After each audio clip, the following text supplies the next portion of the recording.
Okay, good evening. Good evening, humans. Good evening, Earth. How's everybody doing tonight? I hope y'all are doing good. Just getting everything all fired up on the spaceship right now for everybody.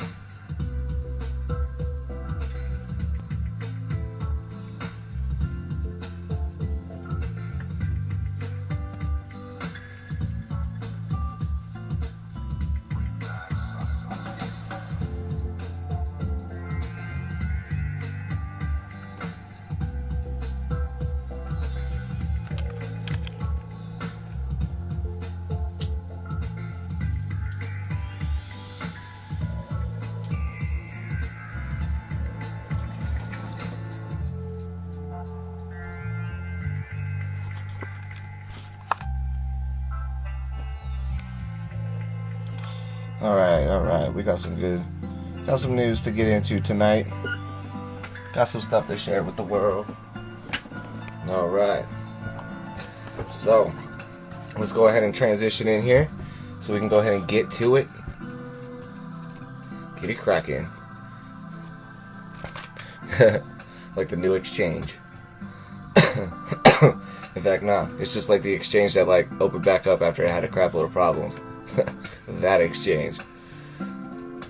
Cool. So, bringing up the spaceship here. My name is Sovereign Starseed, Sovstar. My birth name is Seth. My friends call me Silky. Any of those names, whatever. And every night we end up bringing out this spaceship. We fuel it up. We bring it up into the atmosphere and we beam down some cryptocurrency news because we are accelerating Earth's awakening process.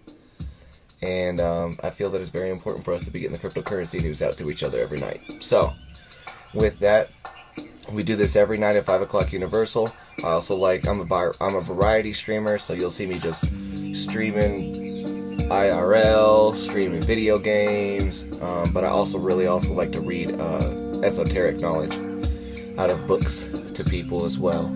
So, with that being said, let's go ahead and get into some cryptocurrency news.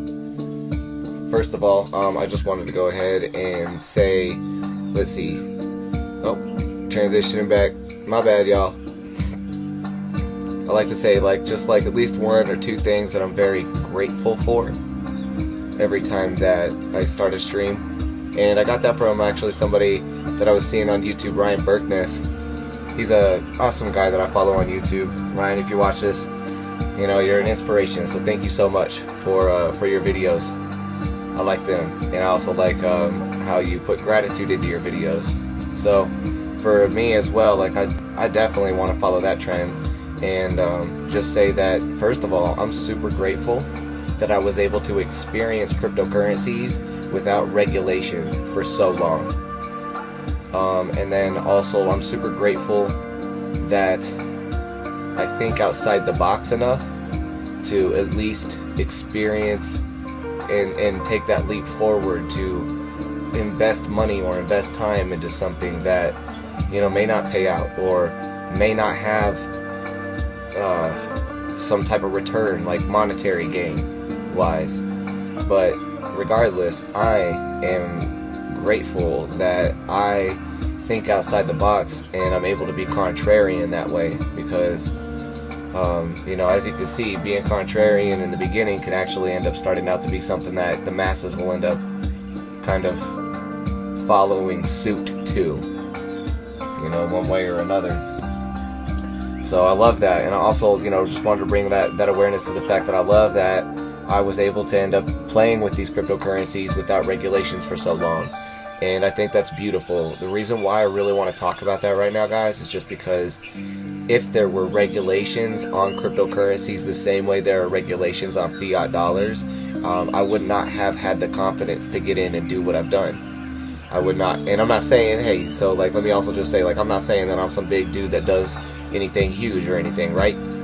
But I'm just trying to say that even if you have $5, my friends, getting into something that doesn't have any rules on it, to learn about investing, to learn about value allocation, to learn about diversification, to put into action all of the plans, all of the knowledge that you've been studying, to be able to do that and not have to worry about taxes or governments or anything like that. That's amazing. All right, and that's beautiful. And that, I think, that right there has helped me in ways that, you know, other people, you know, could only get through like a college education or through years on like on trading simulators. You know what I mean? Where you're playing with fake money, not real money. And so like with cryptocurrencies, in the beginning, everybody thought it was fake money, but the people that used it valued it. And the people that valued it happened to be kind of smart people. Now, that's a huge generalization, you know, I'm not saying everybody is, obviously. But a lot of those people were very smart, and they saw the value in that. Now, when enough of those people valued this digital currency that was nothing, that's being created out of thin air, yep. When enough people started to value it, then it started to catch on and have value in other markets. And now it's having value in every market. So it's something that's very beautiful to see the evolution of. And that's another thing that I'm very grateful for, is to see this all come about, to see it being birthed, to seeing it being ridiculed, to seeing it being made fun of, to seeing it say that it's not going to last, to seeing it say people don't even care about it, then to seeing people like buying into it and thinking that it's actually a good thing, and then seeing bankers want to go ahead and diss it and try to warn against it and call it frauds, and then see those bankers get faced with lawsuits because now other people value it, like whole countries value it. And then to see like all this stuff evolve, my friends, like it's just something that's really good to put into a real quick timeline for you, just so that you can see, man, like we gotta be grateful for this. Like there's a lot of stuff happening in a very short amount of time, whereas, you know, being alive on the planet any time in the past, these types of advancements would have taken much longer than they do right now. And that's just something I try to think about, and I try to end up staying grateful for. So that's all, you know, I just wanted to end up saying that and starting the show with that. Anyways, let's get into it. Let's bring up some of this crypto news. That stuff y'all watch this new stream for. Boom, boom, boom. Bring on the news. Alright, news. Check this out. Cointelegraph.com putting out an article today that says wonders of naming the company blockchain or Bitcoin. Bitcoin and blockchain is all the rage in more than just individual investor circles, and companies are trying to cash in on the craze. While some are launching their own ICOs, such as Kodak, others have merely tacked blockchain onto their name and seen success.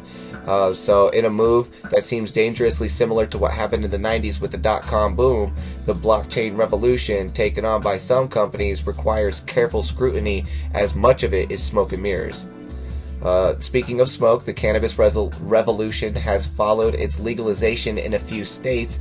The cannabis revolution that followed its legalization in a few states came with a familiar warning from the SEC about business cashing in on the hype. Bitcoin services. Among the host of companies trying to wrangle their way into hype market is the company formerly known as Tulip Biomed, now Bitcoin Services. This change in name and direction saw the company's stock increase by a massive 43,000% last year.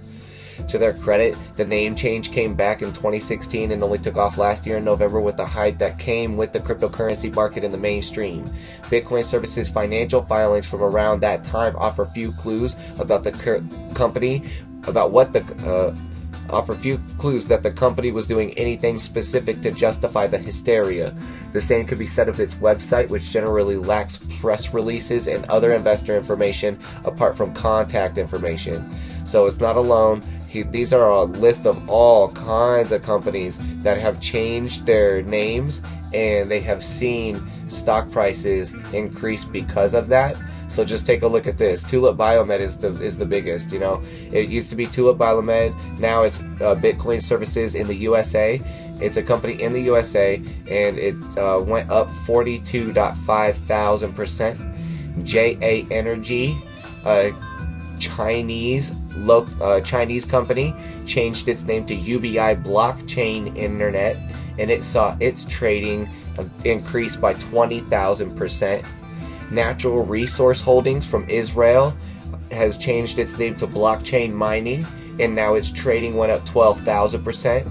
Lita Gold from Canada is now Hive Blockchain Technologies, went up 6,000. Grand Pakarama Gold became from Canada is now First Bitcoin Capital. It went up 5,800. Keras Capital from Canada is now Global Blockchain Technologies, went up almost 3,000. Agravest Americas from the US is now NX Chain, and it went up 1,700%. Bioptics in the USA is now Riot Blockchain, went up 1,600. AE Innovative Capital changed its name to Bitcoin Group. It's in Germany, and it went up 1,500%. Online from the UK just changed its name to Online Blockchain, and all it did is add the name blockchain, and it went up 1,300% in stock. The Long Island Iced Tea Corporation from the USA has now changed its name to Long Blockchain. So, and then Trans-Eastern Power Trust from Canada has also renamed itself to Blockchain Power Trust Unit, and it went up 309% just by changing its name and just by adding blockchain to it. So because of that, you know, this is where you guys are going to see a lot of the typical economists and a lot of the people that are like on mainstream news saying things like Bitcoin is in a bubble, and this is also why they would say something like that, because you could tell that something is almost into what used to be the tulip craze, when you're able to just simply add a name or add something onto your company name like blockchain or Bitcoin, and then you're going to see a rise over 100% in your stock just by doing that. So yeah, Ryan, thank you for joining the spaceship, appreciate it. Yeah, we got some good news, just getting into it too, so boom boom. So yeah, these are signs of bubbles, you know, and this is definitely something that you can see, is that like if you are participating in a market where companies are just willing to change their name on a whim to try to increase their investment, then to increase the amount of investment in their company, then you could definitely see that that's definitely something that's in a bubble. However, you know, this is a very interesting bubble because it has to do with the underlying technology for transactions across the planet. So this type of bubble is hard to predict as to what's going to happen to it, if it's a bubble that's meant to ever pop. And that's all for that article. Next, you know, Cointelegraph putting out this article today that says U.S. Treasury Secretary addresses anonymity, sanctions, and digital currencies. The U.S. Secretary of the Treasury, Stephen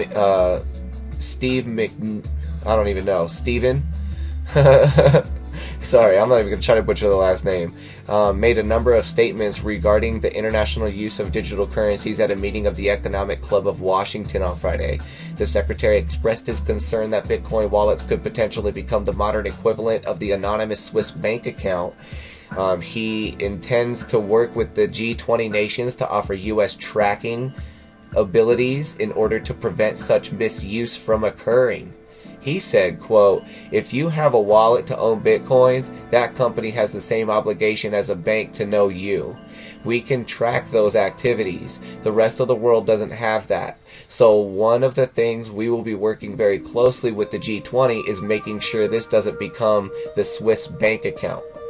So, Stephen, the U.S. Treasury, I don't even know what his last name is, doesn't seem to understand that not all wallets are hosted by companies. So, that's what's so funny about it. You see what I'm saying? Even this article is saying as well. Industry opinion. Cryptocurrency industry experts, however, aren't so thrilled about the idea of more regulations. For example, Sergey,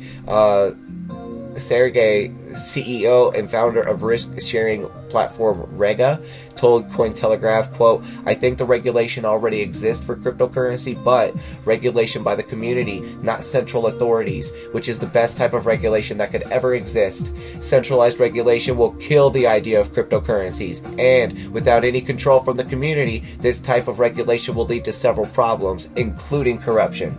We can all remember the last crisis, including the mortgage system collapse in 2008, was under full control and regulation. Wow, I didn't think about that. That's true. To put cryptocurrency under full control, the authorities must first put the internet under control. And I think the FCC kind of recognizes that, and that's also why they're trying to make sure that it's already not neutral anymore, undoing all of the work that the Obama administration had done, skirting sanctions. So Stephen, U.S. Treasury, also addressed the potential that countries may use digital currencies to skirt existing financial sanctions. Duh, Russia's already talked about it. All kinds of countries have talked about it. And think about that. Existing financial sanctions. He expressed a belief that there's little risk of such activities, saying that he is not at all worried that countries such as Russia and Venezuela would be able to function in that way. So here's the thing. Clearly Stephen's still in the dark, but Stephen has a big opinion, doesn't he? And he definitely wants to end up raising his head up and making sure that, he stays relevant, and he does a good job for Trump and the rest of the U.S. by trying to make sure that, there isn't any, he wants to have tracking abilities on all of cryptocurrencies. So, same thing. It's echoing the same thing that the controllers in Malaysia are talking, South Korea are talking about, the controllers in China are talking about, the controllers everywhere else are talking about, that have too much power and are too comfortable. Those are the ones that usually are the ones that are talking about things like this, where they're like, oh, I just have a concern that it could be an equivalent of an anonymous Swiss bank account. So Stephen, why is that so concerning, bro? Like, why is that so concerning? Why do you need to know, like, if I want to have an anonymous Swiss bank account? And here's the other thing, guys. None of this stuff would exist if the tracking and the perversion through the data of this tracking didn't already exist. None of this stuff would end up coming about if we didn't already pervert everybody's data so deeply that people wanted to have something like this. I say this, Stephen. You know why it's concerning? It's concerning because there's too much tracking going on. So like what I'm saying here is that, like, if you're concerned about trying to end up putting tracking in, and you want to track more and do the same thing that you're doing with the fiat, well, then we're not going to move forward at all, my friend. We're not going to move forward at all, bro. So what we have to do, comprehend this stuff first. Sit down, read, do your own research. Sit down even longer and think. Go fishing. Go catch some fish. Go make a sandwich. Go run around the block. Go camping. Go climb a mountain. Go do something else. And then after you go and you do that, after you've read and you've had time to let it sit and think about stuff, then you could come and say, I've had some time to think about this, and this is what I comprehend so far about the technology. This is what I'm still reading into on a nightly basis, and this is what I would like to say about it. However, I'm now realizing that the more I read into this, the less relevant I am.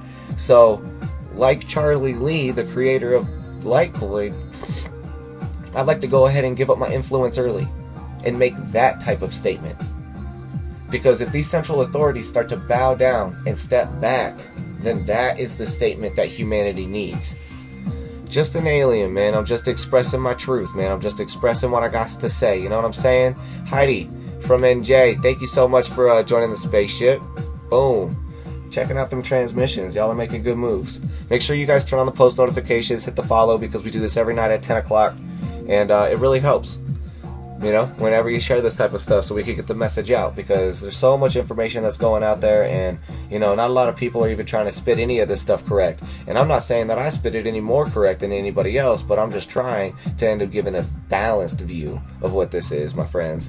So anyways, today Bitcoinist.com puts out an article that says big money, Casascius, 1 Bitcoin sells for $28,700. A certified Casascius, 1 Bitcoin, I don't even know if I'm pronouncing that right, but whatever. 1 Bitcoin just sold for $28,000 on eBay, an amount much higher than the current $14,300 that a single Bitcoin is going for. It may be that cryptocurrency is moving into the realm of collectability as well as a means of financial transaction. A Casascius coin, sorry, I don't even know what I'm saying with that. 1 Bitcoin that was originally released back in 2011 as part of the coin's second series, just sold on eBay. The winning bid was 28,700. What is a Casascius coin? These coins are rather unique. Their creator is Mike Caldwell, who decided to transform virtual currency into physical coins. Caldwell minted coins that included the key to access a specific amount of Bitcoin, normally 1 BTC. However, he did make denominations up to 1,000 BTC. The coins were pretty popular, but Caldwell was shut down by the federal government. See, doesn't that suck? Okay, he was shut down by the federal government. Back in 2013, Caldwell received a notice from the Financial Crimes Enforcement Network, FinCEN, as part of the U.S. Treasury Department. They felt that his business equated to transmitting money. If he wanted to continue, he would have to do a tremendous amount of registering and complying with both state and federal regulations. So overall, Caldwell minted 27,673 coins, boasting a total amount of 59,383.9 BTC. At the current value of Bitcoin, the total amount of coins he made is worth a staggering $854 million. Just like other collectibles, looking at you action figures admit Casascius coin has never been spent, or that has never been spent, tend to be worth more than the value of a single BTC. If you have the urge to expand your coin collection, there are additional coins to be found on eBay, Casascius coins to be found on eBay in both loaded and unloaded varieties. So I think that is beautiful, guys. And as you can see here, this is something that this guy made and he minted a long time ago in 2011. And buying a few of those then, whew, just imagine what that would be now. And speaking of which, let me just show you something that I got.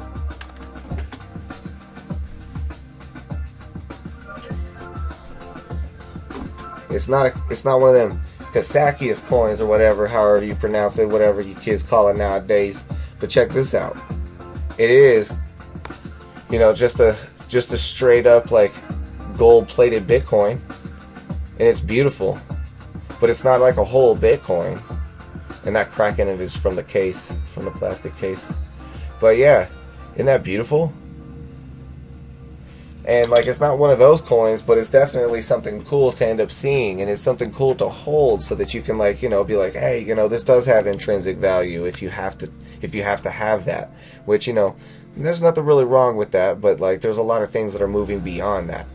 So from there, like, I just wanted you guys to see that this is a collector's coin, that usually some of these that have never been spent, you can see it's beautiful, because these things, they have at least 1 Bitcoin on them, and they have up to 1,000 on them. So I love that, and I love that somebody knew back then that this was going to happen today. So with this, also another article comes out from CoinDesk today that says blockchain and the rise of transaction technology. Magda Borowick is a special envoy for fintech to the Minister of Digital Affairs for the Republic of Poland and the Director of Technology Research at FinTech Poland. So basically what this is I just wanted to end up showing you guys some of this this article, just because of this really cool diagram here. So it's just talking about transaction technology, and I just wanted to take a second just to take a look at this. So you can see that a lot of times things are going to have to be looked at in very different ways in order to look forward with what we're doing here. So like, part of this is like with transaction technology, we had 2 different ways of seeing it. So on the monetary side, that's usually the fiat side that a lot of people are participating in right now, and that's like usually having to do with the fiat dollars and centralized systems. That's a monetary transaction. Then they also have a handshake transaction, and so handshake transactions are usually like digital, and the effect of these types of transactions is that some of them, for a monetary, they could either be immediate or they could be delayed. And with handshake and cryptocurrency technologies, and with certain cryptocurrency technologies, things will either be direct or indirect effects. And from that, you can end up seeing that you can end up having like all kinds of things like cybersecurity and smart contracts, over here, when you have like delayed monetary effects, you have like investments and insurance. You also have the immediate effects of payments and loans, and then the turnover is that you have scoring, like such as like credit scores, just, you know, credit scores, financial scores, things like that with the market, so that way you feel like, you know, like that's how you're comparing against other people, so you can see how well you're doing. But also with big data, that's pretty much one of the outputs that happens with a lot of the new types of transaction technologies, from handshakes and from cryptocurrency technologies and from big data. Instead of there being so much of a scoring type of system, like an 850 credit score is what everybody would love to have, instead of that, it would more or less turn into something like a reputational score, which it would be like, have you ever seen Black Mirror? That episode, like, it's called like Nosedive, where they have a reputation score where you have stars and you rate all of your interactions with people. And it's like, it's a crazy episode, man. It can warp your mind, man. I'm telling you, watch it, check it out. But yeah, with that, it's just something I wanted to show you guys and say that, like, from that you have like a reputation system that starts to come out. And so from this planet, I think that in the future, instead of having so much of like a score where we have like a credit score that's going down and up and down and up, we're going to start to end up having like a reputation of like 3.5 out of 5 stars and 4 stars and things like that. So because of that, it's something to kind of think about, because this is where a lot of the data is going to, and is trying to still remain synonymous to the scoring system that we currently use. Just check a chat. Okay, cool. So yeah, I wanted you guys to see that. Next, CoinDesk.com puts out this article. Wow, that's huge. That says, don't use a blockchain unless you really need one. So it says here that walled gardens are some things that can create some effects that can happen from a blockchain. And it's something that, like, I kind of wanted to talk about as well. There are some areas of the world that may not require a blockchain, you know, and I want to think and like see, you know, like what kind of areas, what would those be, you know, and if you guys have any ideas of what those would be, shoot them out there, throw them out there, leave a comment, you know, send me a message if you want, you know. I got my social medias up on the descriptions on all this stuff, on the YouTubes and the tweeters and all the other things and the things. But yeah, so like basically I'm just trying to say, guys, that like there are some areas of life that may not require a blockchain, and there may be some areas of life that may be better off without a blockchain. I want you to think of some. So it says walled gardens here. Despite some of the hype, blockchains are incredibly inefficient. It's worth paying the cost when you need the decentralization, but it's not when you don't. And so most CoinDesk readers are probably familiar with the usefulness of decentralization in a monetary context. The neutrality, censorship resistance, and openness of a permissionless network mean it will attract the odious along with the oppressed. And the software doesn't decide which is which. So I love that. But why is decentralization worthwhile in the data use case? Today, every piece of content and media you have is living somewhere, owned by somebody. And your data is inside Facebook. Your photos are inside a Google silo or an Apple silo. And so it says, if someone creates like a new Pokemon card game or a Magic the Gathering game online, the characters are living and owned by a certain company in a certain format. You can't just go and reuse those assets. This is why CryptoKitties, the app running atop Ethereum that allows users to buy, collect, sell, and breed unique digital pets, is more than just a goof. Although it's not a fully decentralized app, it offers a glimmer of hope for such an innovation. Quote, those assets are on the blockchain and you own that kitty, and anyone can show up and remix that asset. They could put your CryptoKitty into a different kind of game, say a fighting game. So he's also said assets that normally would have been in a silo are, in a sense, censorship resistant to developers. new developers come along, and as long as you, the user, agree to share your content, they can reuse your content to give you new applications. So this is the potential of a distributed database. Imagine if every mobile app shared the same database underneath, or had access to the same data, what they could do. All your data is censored in terms of what boundaries it can cross and what applications it can live in, he said. These silos are a form of censorship. So do you see that? Some of this data is supposed to be, centralized.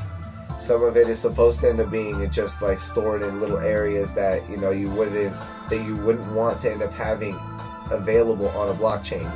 But then there's a lot of data out there that you would want to have available on a blockchain, because it would then remove the censorship. Also, another area that I think is beautiful too is that there's so many people creating so many beautiful things all the time that they don't get the credit for it, and they don't want to go through the work of having to go through like intellectual property rights or something like that. And when you have intellectual property rights and like you try to go and copyright it or trademark it and like get all of that stuff set up so that you can follow the regulations, then you find out that those things only apply in the US, and then you got to go and learn it for every other country that you plan on doing business in. And what if you just want to stream to the whole world? What if you're a spaceship that takes off out of the atmosphere every night and you beam down to the planet? Which country am I supposed to register in? Huh? Tell me. You see what I mean? So because of that, it's just something that I think is going to end up being beautiful, where a blockchain, if you were to end up putting your streams or your videos or your art or anything, just whatever you're doing, your music on a blockchain, that blockchain is then storing that for everyone else to see. And I have a feeling that that in itself is going to be a form of copyright in the future. I don't know if you guys have heard about the poor man's copyright, but there's a function of copywriting yourself and copywriting some of your own like music by doing the poor man's copyright. And what that means is usually sometimes when like I would make music or other people make music, they would put their own CDs or a recording onto a flash drive or onto a CD into an envelope, and they would send it from themselves to themselves. So they'd have the same address on it in both places and put stamps on it, and they would go and put that in the mailbox and then let it go through the mail and then let it come back to them. And then when that CD came back to them, they would not open it, but they would just file it away. That way, if anything ever happened in court later on, or somebody said, hey, you're plagiarizing my content or something like that, well then you could go to your records and you could be like, you could bring that envelope to court and you could be like, excuse me, I do have this envelope that's been postmarked by the post office, and it shows that on this date I had sent this to myself. Now I'm going to open this recording, or I'm going to open this envelope in front of everyone in the courtroom so that you guys can see what's going on here and the music that falls out of here. And see, if you were to end up having an envelope that went through the mail system and came back to you to use in court, to open up, to have some type of CD fall out or some type of flash drive fall out, and it played some music on it, and sure enough it sounded like whatever it was that was happening in court, like you could definitely help yourself out in a case. So what I'm just trying to say from that is that was the poor man's copyright. That's one way of doing it, but the blockchain in the future might automatically do that type of thing. Whereas whenever you are creating a video, even live streaming something, making art, creating music, something like that, it'll end up going up onto a blockchain, and I believe that in itself will help copyright it, because then if anybody wants to take that in the future and want to use that on something else, well then you could just refer back to the blockchain. And you could be like, take a look at my music. Take a look at my art. It's on the blockchain, baby. That's the day I uploaded it. And I have the whole blockchain downloaded to my computer, along with thousands of other people. So that's something that I think is going to be very, very useful. And I think that there's a lot of applications for the blockchain, but I love that this article says that not everything does deserve one. So there is going to be some use cases where like a personal data is not supposed to be on a blockchain. And then also I wanted to report on this as well. Cointelegraph has an article that says, as critical elections approach, African youths gaining political voice through blockchain. So there's a yearning for the younger generation to step up and take a mantle of leadership across the various fields of endeavor in Africa. With an average of 78.5 years, Africa remains the continent with the oldest set of national leaders. This is a big factor behind the underdevelopment of the second largest continent on the earth. Going against the establishment, the campaign for new breed industry and political leaders is getting louder, especially as the largest country in the continent, Nigeria, prepares for its general election. The election is scheduled to take place in less than 15 months from today. Pushing out the old brigade in the politics seems unsurmountable. Pushing out the old brigades in the politics seems unsurmountable as a lack of youth in leadership posts in Africa. These young people are starved of necessary capacity to compete effectively. Taking responsibility, the emergence of blockchain technology coupled with its decentralized and non-regulated approach presents a breakout opportunity for a generation that is yearning to be heard. Across the African continent, almost all blockchain startups and related technologies are pioneered by youths between 20 and 45 years of age. The revolution that awaits appears to lie on the bedrock of blockchain technology. Young Africans in huge numbers are charting new courses without relying on the controlled systems of previous generations. Sensitization, awareness, and education are tools that have been embraced by groups around the continent to initiate the emancipation process. Just recently, a group of young Nigerians known as Dash Squad organized a music and cultural festival.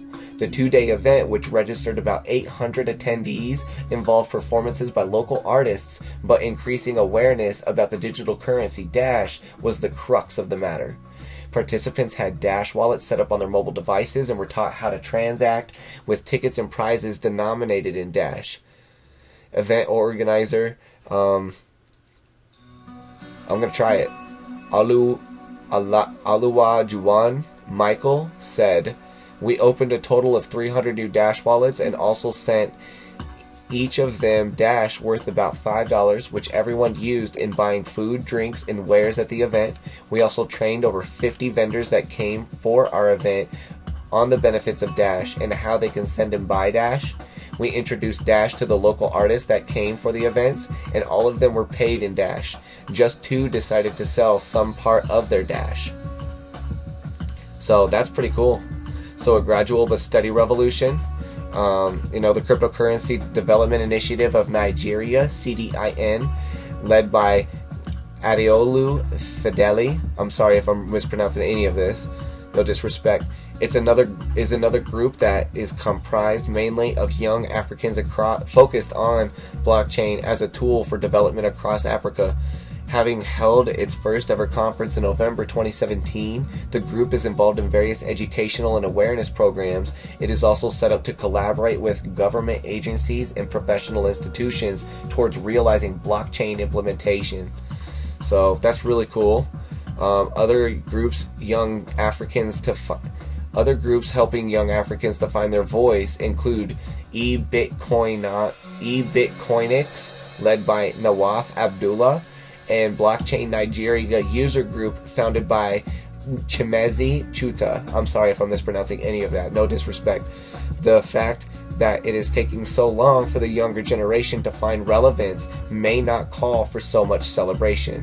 However, the hope that it brings signifies a future of possibilities powered by technological advancement. The good thing about this development is that it remains an exclusive reserve of the next generation who can no longer be bullied out of the system by the current set of leaders. Apparently, there is indeed a future for the African continent which can no longer be taken away from those whom it belongs. So I love that. I love it. Get it. And so that's something that's beautiful. And anybody that wants to end up helping me contribute to any of this type of stuff that's happening in Africa, please give me a comment, shoot me a message, you know, post up a link, whatever, man. Just get it to me, because I would love to end up helping out with some of this, and I love seeing that. So it's time, you know, it's time for what I believe is the star seeds coming in to take positions of politics, to take positions of power, and to show the planet and to show the species what positions of power are like in a balanced fashion. So that's just a personal belief. I'm just an alien. I'm just a hybrid. I'm just a human, you know. And I got an opinion, and that changes all the time. But I just wanted you guys to see that there, and I think that that's beautiful. So go ahead and get it. For the young Africans, I hope that you guys end up totally blasted forward. There's so much work to be done there, and if you need any help, shoot a message over here to the alien, to the sovereign alien. Speaking of sovereign alien, tonight for your guys' resource, your cryptocurrency resource, I want you guys to end up seeing something that I'm going to start doing. So I've reported on it in the past. I've talked about it. I've tried to use it. It wasn't so successful. I'm going to try to use it again. We're going to see if it's more successful this time, because they've been making quite a bit of improvements over at Steemit. So Steemit.com is a website that it's kind of like a version of Reddit, but instead of just creating content and just having it being upvoted and getting karma points, you can actually earn cryptocurrency called Steem, which is being traded on quite a few exchanges, and it's holding value. So tonight, your cryptocurrency resource is my new Steemit profile. So if you guys go to Steemit.com and search for @SovereignAlien, you'll find my new Steemit profile, and I have not blogged anything on here. Oh, hey Dean, thank you for saying that. I could definitely lower the music. Boom. Hey, everybody for joining. Just thank you so much. Leland, thank you for getting on board. What's up, Dean?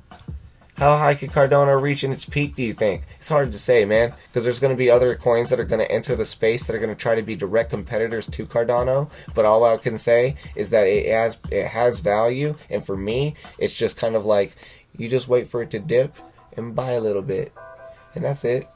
So, yeah, you could definitely accumulate.